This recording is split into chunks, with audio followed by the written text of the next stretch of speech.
Hello guys and welcome back to my channel again. तो आज की वीडियो है कुंभ मेला पे। I don't know Kumbh Mela क्या चीज़ है और क्या क्या होता है उसमें, क्या उसकी हिस्ट्री है, मैं कुछ नहीं जानती इस बारे में। लेकिन मैं रिएक्शन देती हूँ ट्रेंडिंग वीडियोस पे और जो है टॉप ट्रेंडिंग सर्चेस पे। तो अभी ट्रेंडिंग में चल रहा है कुंभ मेला, जिसको लोगों ने बहुत ज़्यादा सर्च किया हुआ है और अभी वायरल भी है वो। तो जानते हैं कुंभ मेले के बारे में कि आखिर क्या चीज़ है कुंभ मेला और उसको किस तरीके से सेलिब्रेट करते हैं, क्या हिस्ट्री है कुंभ मेला की। तो उम्मीद है कि आप लोगों को आज की वीडियो और रिएक्शन पसंद आएगा। अगर आप लोगों को पसंद आए तो मेरे चैनल को ज़रूर सब्सक्राइब कीजिएगा, अपने दोस्तों के साथ, फैमिली मेम्बर्स के साथ शेयर कीजिएगा। तो वीडियो को करती हूँ मैं स्टार्ट। सिर्फ 45 डेज में आने वाले हैं 45 करोड़ से 45 करोड़ होने वाली है world's largest peaceful religious gathering, क्योंकि आ रहा है महाकुंभ 2025।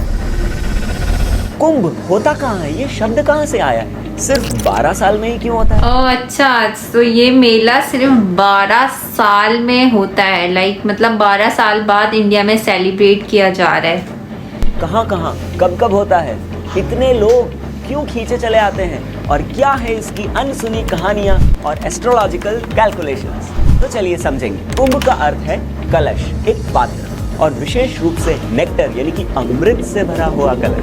अमृत से भरा हुआ कलश श्रीमद् भागवतम 8 कैंटो और स्कंद पुराण में मिलती है। एक बार दुर्वासा ऋषि इंद्रदेव से मिलने स्वर्ग गए। इंद्र अपने हाथी ऐरावत पर बैठे हुए थे, उनको रास्ते में मिले। दुर्वासा मुनि ने इंद्र को देख के खुश हुए और अपनी फूलों की माला निकाल के इंद्रदेव को गिफ्ट की। लेकिन इंद्रदेव ने थोड़ा अहंकार ईगो में आकर वो माला अपने आप से उतार कर अपने हाथी ऐरावत को सूंड पे रखा। अब किसको पता था इंद्र की ये छोटी सी गलती उसको बहुत भारी पड़ने वाली। हाथी ठहरा जानवर, उसको समझ नहीं आया ये हुआ क्या। उसने माला अपनी सूंड से जमीन पे फेंक दी और अपने पैरों से कुचल दी। ये देखकर दुर्वासा मुनि को बहुत गुस्सा आया और उन्होंने इंद्र को श्राप दिया कि तुझे बहुत अहंकार हो गया है, तेरी सारी संपत्ति, ऐश्वर्य, शक्ति, ये साम्राज्य तुझसे छिन जाएगा। श्राप का असर हुआ, असुरों ने देवताओं पे हमला किया और स्वर्ग पे कैप्चर कर लिया। अपनी कंडीशन खराब होते देख सारे देवतागण दौड़े दौड़े ब्रह्मा जी के पास गए। ब्रह्मा जी को समझ नहीं आया क्या करें। फाइनली वे भगवान विष्णु के पास गए, क्षीर सागर। भगवान विष्णु ने उनको सजेस्ट किया कि असुरों की ही हेल्प लो और इस क्षीर सागर का मंथन करो, चर्निंग करो। इससे जो अमृत निकलेगा वो पान करना तुम्हें अजय अमर बना देगा। और फिर अमृत का लालच दिया और देवताओं ने असुरों की हेल्प ली और मंदरा पर्वत को चर्निंग रॉड के जैसे और वासुकी सांप को लपेट के क्षीर सागर को चर्न करना चालू किया। जैसे आपने देखा होगा ना, ट्रेडिशनल वे में छाछ को चर्निंग करते हैं तो उसमें से मक्खन निकलता है, बस उसी तरह से। तो इस महामंथन से बहुत सारी चीजें निकली। सबसे जब उन्होंने छाछ किया तो उसमें से अमृत निकला। विष जो शिवजी ने पान किया और वे नीलकंठ कहलाए। और उसके बाद सुरभि गाय, उच्चैश्रवा घोड़ा, कौस्तुभ मणि, पारिजाता फ्लावर, लक्ष्मी जी, वारुणी और फाइनली भगवान विष्णु के अवतार आयुर्वेदा के फाउंडर भगवान धन्वंतरी अमृत से भरा हुआ कुंभ यानी कि कलश लेकर प्रकट हुए। अब असुरों ने जैसे ही यह अमृत का कुंभ देखा वो छीन के भाग गए। लेकिन भगवान विष्णु ने इस होल क्रिएशन की मोस्ट ब्यूटीफुल वुमन मोहिनी का रूप धारण किया और चतुराई से अमृत देवताओं को पिला दिया। इस सब चक्कर में देवताओं और दानवों के बीच 12 दिनों का भयंकर युद्ध हुआ। ये 12 वर्ड याद रखिएगा। और इस युद्ध में इंद्र का पुत्र जयंत कुंभ को लेकर भाग गया। लेकिन लड़ाई चल रही थी तो इन 12 दिनों में बीच बीच में उसको ये कुंभ अपने हाथ से धरती पर 4 अलग अलग जगहों पर रखना पड़ा या छुपाना पड़ा कह लीजिए। तो उसने इन 4 जगहों पर इस कुंभ को रखा। गंगा नदी के किनारे हरिद्वार में, शिप्रा नदी के किनारे उज्जैन में, गोदावरी नदी के किनारे नासिक में, गंगा यमुना सरस्वती के त्रिवेणी संगम पर प्रयागराज में। अब जब जब जयंत ने कुंभ को इन जगहों पर रखा और उठाया तो इसमें लबालब अमृत से भरा हुआ वो कुंभ की कुछ बूंदें वहां पर छलक के गिर गई और नदी के पानी में मिल गई, जिससे सारी नदी का पानी अमृत जैसा हो गया। अब ये रिलेटिव वर्ल्ड है।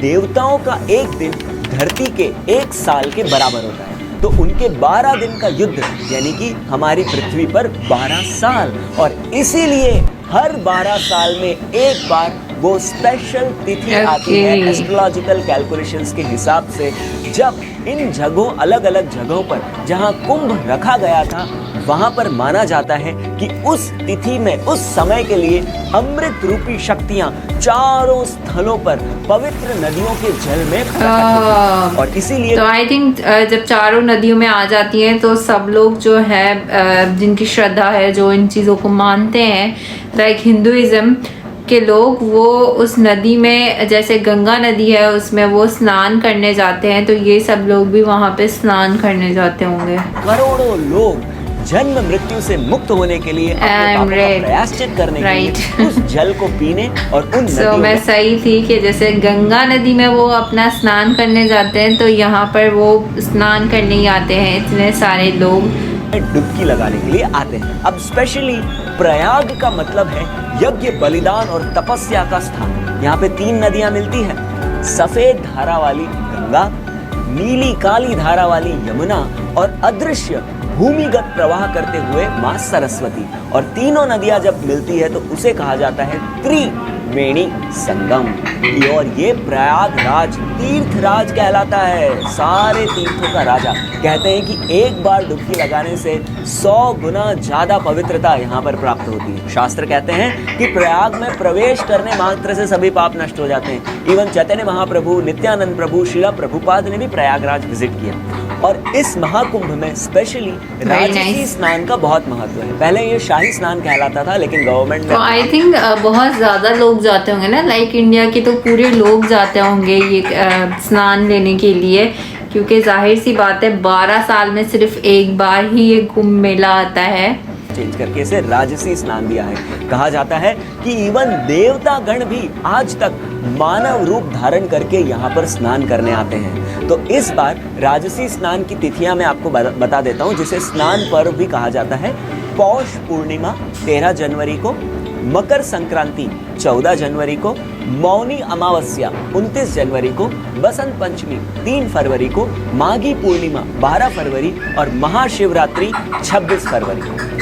इवन यूनेस्को ने कुंभ मेले को वर्ल्ड हेरिटेज साइट डिक्लेयर किया है। तो वही कुंभ को सेलिब्रेट करने, इसे पहले माघ मेला भी कहा जाता था, तो ये कुंभ को सेलिब्रेट करने के लिए जबरदस्त मेला लगता है। यहाँ पर एकर्स एंड एकर्स लैंड में पूरी टेंट सिटी बनाई जाती है सारी फैसिलिटीज के साथ। इवन श्रीला प्रभुपाद भी 1923 से 13 साल तक प्रयागराज में प्रभुपाद ने निवास किया, जहां पर उनकी प्रयाग फार्मेसी थी। और इवन मोतीलाल नेहरू और जवाहरलाल नेहरू, इंडिया के प्राइम मिनिस्टर जो बाद में बने, वो प्रभुपाद के कस्टमर्स ही हुआ करते थे। और प्रयागराज में ही श्रीला प्रभुपाद ने सरस्वती महाराज के गौड़ी मठ स्टैब्लिश करने में हेल्प की, और यहीं पर उनके गुरु महाराज ने उन्हें हरिनाम और गायत्री दीक्षा भी दी। तो हम सब तो प्रयागराज जा रहे हैं, आप भी इस महाकुंभ में पार्टिसिपेट करने की तैयारी कर लीजिए, देवताओं के साथ स्नान कीजिए।